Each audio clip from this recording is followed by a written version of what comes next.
Sebelum merdeka dan menjadi negara kesatuan, Indonesia dahulunya merupakan sebuah kerajaan-kerajaan yang memerintah di masing-masing wilayah di seluruh Nusantara.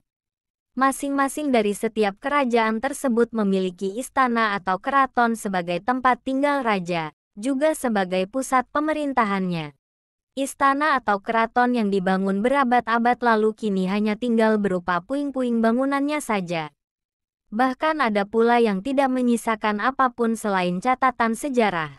Namun di antara seluruh istana kerajaan di Nusantara, ada beberapa di antaranya yang sampai saat ini masih berdiri kokoh dan terlihat megah. Berikut adalah 5 istana peninggalan kerajaan-kerajaan di Indonesia yang sampai sekarang masih terlihat megah dan berdiri kokoh. Yang pertama adalah Istana Maimun.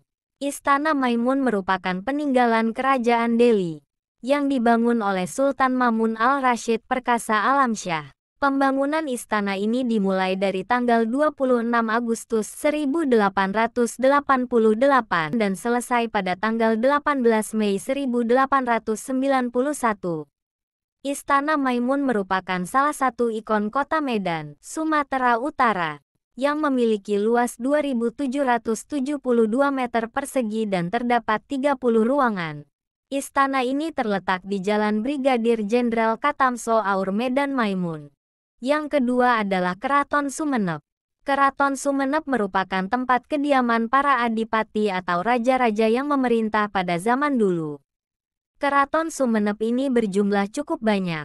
Namun yang hingga saat ini masih berdiri kokoh adalah keraton yang dibangun oleh Gusti Raden Ayu Tirtonegoro R. Rasmana dan Kanjeng Tumenggung Aryo Tirtonegoro.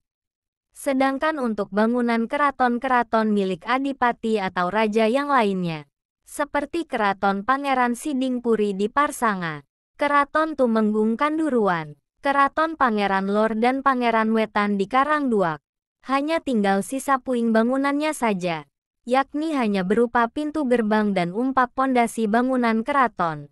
Keraton Sumenep atau juga biasa disebut Keraton Pejagalan dibangun oleh arsitek dari keturunan Tionghoa yakni Lau Piango pada tahun 1781. Berikutnya adalah Istana Al-Watsihu Bilah Sambas. Dahulunya Kerajaan Sambas merupakan kerajaan bercorak Hindu, yang diperkirakan sudah berdiri sejak tahun 1300 Masehi. Namun di bawah kepemimpinan Raden Sulaiman, Kerajaan Sambas kemudian berubah menjadi Kerajaan Islam, dan berganti nama menjadi Kesultanan Sambas pada tahun 1671. Namun Istana Al-Watsihu Bilah yang masih berdiri kokoh saat ini, baru dibangun pada masa pemerintahan Sultan Muhammad Mulia Ibrahim Syafiuddin, yang merupakan Sultan ke-15 Kesultanan Sambas. Pembangunan istana tersebut tidak membutuhkan waktu yang lama, yakni dari tahun 1933 sampai tahun 1935, dengan total biaya mencapai 65.000 gulden. Biaya yang cukup banyak tersebut merupakan pinjaman dari Kesultanan Kutai Kartanegara. Yang keempat adalah Istana Sekalabrak Lampung. Kerajaan Sekalabrak didirikan pada abad ketiga Masehi oleh Raja Buai Tumi yang berasal dari suku Tumi. Pusat pemerintahannya berada di lereng Gunung Pesagi, dekat Danau Ranau, Lampung Barat. Suku Tumi merupakan salah satu bangsa pertama yang menempati tanah Lampung. Suku Tumi lalu membangun peradaban di Sekalabrak, hingga terbentuklah Kepaksian Sekalabrak yang merupakan kerajaan bercorak Islam sekitar abad ke-13. Menurut kalian jika seluruh istana kerajaan yang ada di Indonesia masih ada, istana kerajaan manakah yang terlihat paling megah? Silahkan tuliskan pendapat kalian beserta penjelasannya ya. Yang terakhir adalah Istana Kesultanan Tidore. Istana Kesultanan Tidore atau yang juga dikenal dengan istilah Kedaton Kie, terletak di kota Tidore, Provinsi Maluku Utara. Istana ini didirikan oleh Sultan Tidore ke-28 pada tahun 1810. Istana ini terkenal sangat indah, karena berada di area perbukitan yang langsung menghadap ke arah laut. Pada saat terjadi konflik dengan Portugis dan Spanyol, Sultan Saifuddin memindahkan ibu kota ke Limau Timore, Di sanalah dibangun sebuah kedaton dengan nama Kadato Ijo.